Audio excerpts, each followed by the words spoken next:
স্বরচিত কবিতা পাঠ করছি হুমায়ুন হাবিব। আমার কবিতার শিরোনাম তোমায় ঠিকই পাবো খুঁজে। তোমায় আমি ঠিকই খুঁজে পাবো একদিন কোনো এক ধাবমান ট্রেনের কামরায়, বিলাসবহুল বাসের আরামদায়ক আসনে, স্টিমারের ডেকে রেলিং ধরে দাঁড়িয়ে উদাস দৃষ্টিতে কাউকে খুঁজছ। অভ্যন্তরীণ অথবা বিদেশগামী কোনো বিমানে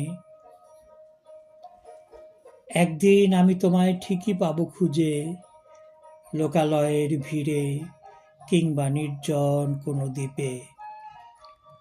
পাহাড় চূড়ায় মেঘ ছুঁয়ে ছুঁয়ে লুকোচুরি খেলছ সফেদ তুলো মেঘের সাথে। ঝর্ণার মিঠে জলে মুখ ধুয়ে নির্মল হচ্ছ, কি ভীষণ পবিত্র দেখাচ্ছে তোমার মুখ। সৈকতে দাঁড়িয়ে দেখছ অকুল পাথার, চঞ্চল ঢেউ এসে ধুয়ে দিচ্ছে তোমার পায়ের নম্র পাতা।